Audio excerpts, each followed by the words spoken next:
بسم اللہ الرحمن الرحیم صلی اللہ علیہ وسلم۔ دوستو، ہم کوئی بات شروع کریں اس سے پہلے یہ خبر دیکھیں۔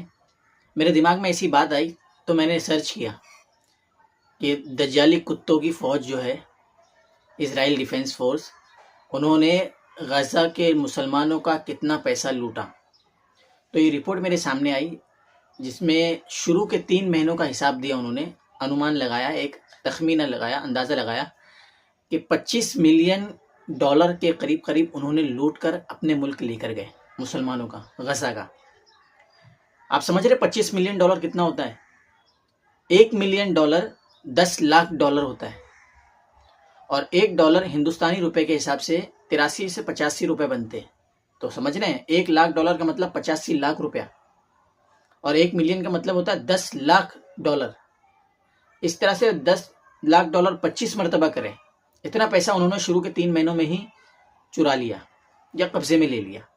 اب میرا سوال ہے آپ لوگوں سے، یہ $25 ملین جو غزہ سے اسرائیل گئے ہیں، کیا ان کے مالکوں کو ان کا اجر ملے گا ان 25 ملین کا؟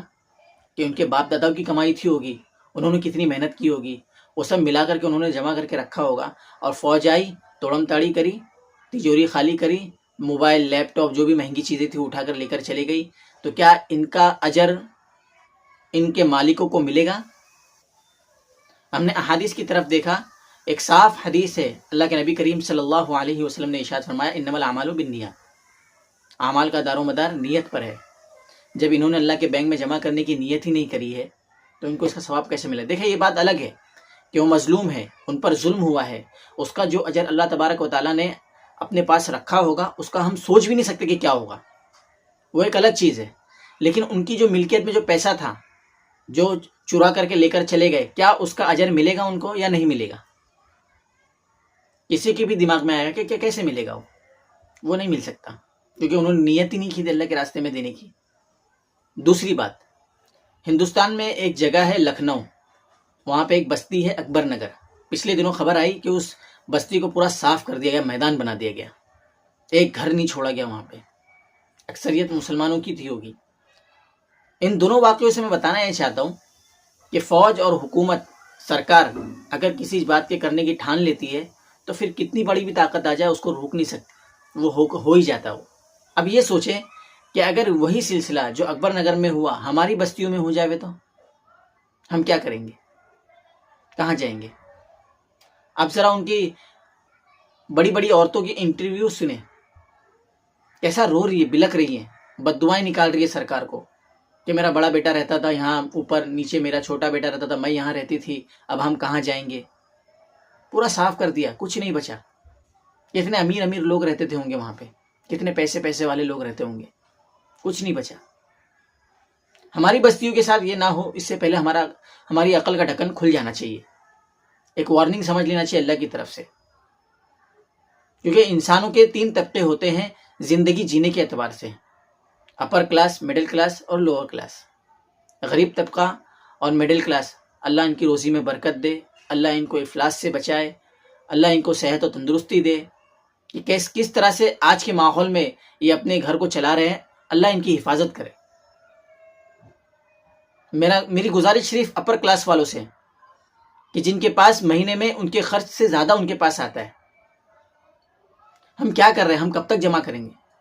نوکری ختم ہوتے جا رہی ہے، ملازمت کہیں مل نہیں رہی ہے، پورا پریشان حال چل رہے ہیں سب کے سب، عجیب حالات ہے، مہنگائی بڑھ گئی ہے۔ ایسے موقع پر ہماری ذمہ داری بنتی ہے کہ ہم نیچے اتر کر لوگوں کی مدد کریں۔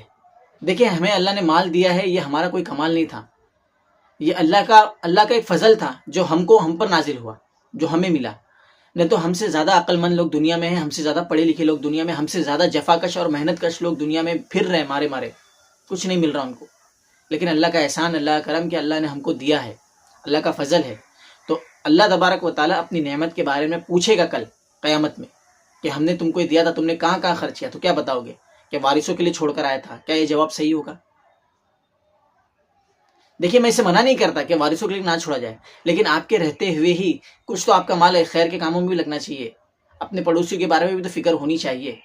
کب تک ہم جمع کرتے رہیں گے؟ کسی کے پاس 5 گھر تھا، ایک گھر میں رہتا تھا، 4 کا کرایہ کھاتا تھا، کچھ دنوں بعد، کچھ سالوں بعد 5واں گھر لے لیا. مینٹلٹی دیکھ رہے کیا بن رہے ہم. آہستہ آہستہ جوڑ ختم ہو گئے، دنیا سے چلے گئے، لیکن ابھی تک جوڑنے کی ہماری جو سوچ بن گئی ہے وہ جا ہی نہیں رہی. جبکہ ہم مسلمان ہیں. ہمارا ایک ایک لمحہ ہمیں اس بات کا یقین ہے کہ کل قیامت میں اس کا جواب دینا ہے. ہم صرف اس ڈر سے کہ کل ہمارے ساتھ کوئی برا نہ ہو جائے، ہم نے کتنے 100 سالوں کا ہم نے جو جمع کر کے رکھ لیا اپنے پاس. اب وقت آ گیا ہے کہ حکومت آ کر کے اس کو توڑ تاڑ کے نیست و نابود کر کے چھوڑ دے، کچھ نہ بچے ہمارے پاس. اس سے پہلے جب تک ہمارے پاس ہے ہم اس کو اللہ کے بینک میں جمع کریں. مسلمان کم ہمتی کب سے بن گیا؟ مسلمان کمزور دل کا کب سے بن گیا؟ مسلمان تو وفادار اور جانثار ہے، ایثار کرنے والا ہے کہ اپنے سے پہلے اپنے بھائیوں کو دیکھنے والا ہے. کئی واقعات ہم نے سنے کہ مرتا ہوا شخص بھی تھا جو اپنے پانی پینے کی اپنے پانی کو دوسرے کے لیے پیش کر دیا کہ نہیں پہلے اس کو پلا دو. اور ہمارا حال یہ ہے کہ ہمارا پڑوسی بھوکا ہے، ہم مزے میں. تو ایسا نہ ہو کہ اللہ کی لاٹھی چلے اور ہمیں پتہ بھی نہ چلے، اور پھر کوئی ہماری زمین، ہماری جائیداد، ہمارے پیسوں کا کوئی مول ہی نہ رہ جائے.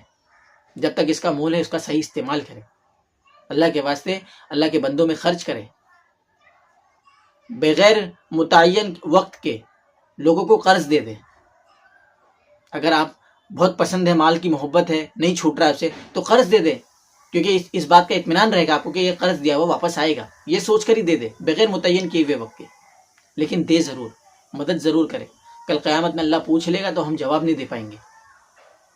اللہ ہم سب کو کہنے سننے زیادہ عمل کرنے کی توفیق نصیب فرمائے. آمین. وآخر دعوانا الحمدللہ رب العالمین.